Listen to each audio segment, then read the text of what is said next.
There is no group of people more protected than men of God, especially in Nigeria, where I believe that curiosity is so low. We like to ascribe our thinking to other people.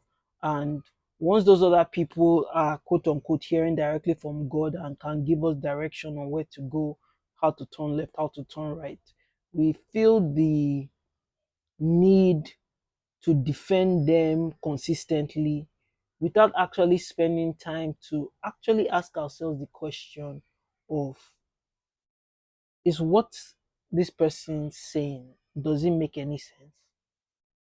I was listening to Adeboye's um, snippet, the one recently, and I was angry. But before I decided to pour out my anger, I decided that it is only wise that I look at the entire context of what he said when he said it and then make a decision on if I'm angry or not. And that is something that I continue to learn and teach myself, to try and give people the full context, so that if I'm angry, I know why I'm angry and I know the context is in which I am angry. And the first thing that he says was that, oh yes, God told him that the release of the children is going to be dramatic. He didn't tell him the time or date. And fair enough, God told you all this, but without being disrespectful, I feel like that is one of the most generic prophecies I have ever heard. I can say to somebody on this thing watching me now that I know that somebody in your family is currently sick, and I can tell you that healing is on the way. I have just prophesied to one of you. Did I tell you what family member it was? Could have been your father, could have been your mother, could have been your uncle's brother's junior sister. The fact is, in every family, somebody is going through one health challenge or another. And then me saying that, oh yes, healing is coming. Healing is coming when? I can say at the end of the day, if the person ends up passing away, that, oh yes, that's the healing that I was speaking about. The person is now in heaven and he has transitioned into full glory. That's how I felt about him saying that God told him that it would be dramatic. Because let's even play out the scenarios. Of course, it's going to be dramatic. If they take those children by force, if the military finds them and then there's a gunfight and they rescue those children, that is dramatic. If the kidnapper just wake up tomorrow and say, we're tired of holding these children, and they drive them to where they pick them from and they drop them, won't you people consider that dramatic? So either way is a win-win for the side of the prophecy, because of course, if these children ever make it out, it is going to be dramatic. Then he goes ahead and talks about a proverb about elders and soup not settling, or soup settling. Honestly, again, try not to be disrespectful, but the proverb is what the proverb is. Old people are going to old people, I guess. But then he was talking about how old elders have to be long suffering. And I think that mentality is how we got here. If you cannot shout when there's a problem, if you cannot shout when there's mismanagement, then people who are mismanaging it will think that you're okay with it. Like, oh, okay, I'm driving you somewhere. Um, I'm looking at the map. It says turn right, but you turn left. I keep quiet. And you not be like, I can take another leeway. I'll turn another left. You will not say anything. I'll turn another left. You will not say anything. And then when you're not fully off direction, that's when you start shouting. It can't work like that. This is how Nigeria got to where he is. And then he also spoke about the fact that some young Christians were willing to like go tit for tat um, with the terrorists. And in that instance, I actually applaud his restraint, because with the power that he wields, he could have definitely caused Nigeria to go up in a fighting arms. But that's the point that um I'm also concerned about, because if you have the power to set youth on a path to destroy, you also have the power to set the youth on a path to construct. You can you can imbibe in the youth the fact that we are trying to make this country better, and then put people in different places that will make this country ultimately better. But he didn't do that. Then he goes on and tells about a story of a pastor who is in the north. And then this pastor, he was staying in the north throughout everything. And his wife had a baby set of twins.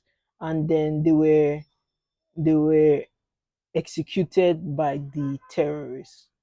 But that he was trying to tell the pastor that, oh, the pastor can from the south, move to the south. And the pastor was like, no, he's not moving, that he's going to stay there. And I also applaud that pastor, because we can't all just say, okay, all of us are going to run.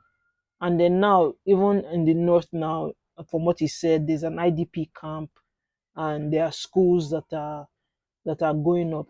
I applaud that. That is a genuine effort. And I hope more of that continues. But again, we should not be in a situation where our country is a war zone and we are consistently worried about the safety of our people. Then he now goes on to say he thanks God for Trump.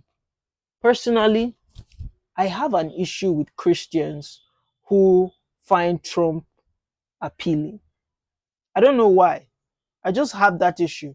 And then he now praises President Trump for being able to talk out of both sides of his mouth, which I found odd, because does that not mean that you are not a straightforward person? Trump is notoriously corrupt.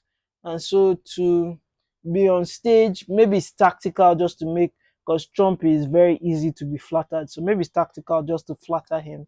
But to me, I think a lot of times, I think Nigerian preachers like Trump because Trump is a Nigerian politician that is just a white man. There's no difference between Trump and an average Nigerian politician. They all lie, they're all corrupt, they all had multiple wives at some points and girlfriends. They are all into shady deals. I think that's what the affinity is. All wolves dressed in sheep's clothing. They're not even dressed in sheep's clothing. They know they are wolves, but the sheep are just looking at them and smiling, waiting for themselves to be eaten. And then Adeboye now goes and says that, oh, the wife of the president is one of his pastors.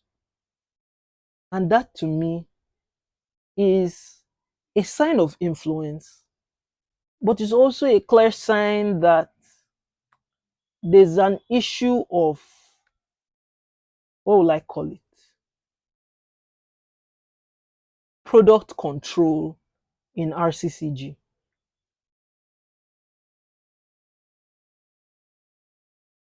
And this ties into what I'm about to talk about next, because the next part was what really annoyed me. Him saying that, oh, that Tinubu has talked to his people. Do you want him to go and wear khaki?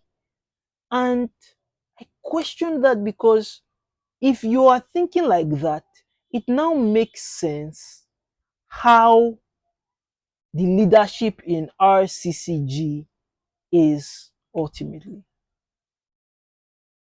I have had encounters with a RCCG pastor who was a sexual abuser in his office. I've also had other encounters with redeemed pastors who I felt, how did you become a pastor? And that now goes to my question of the way he's saying it is that he has told his people what to do, and he's not even observing if his people are doing the proper thing. It is ridiculous for me to think that I am a managing director in a company. I give a directive for 1 month, no action has been taken, and then I'll just sit down on my chair and say, yes, I've done my job.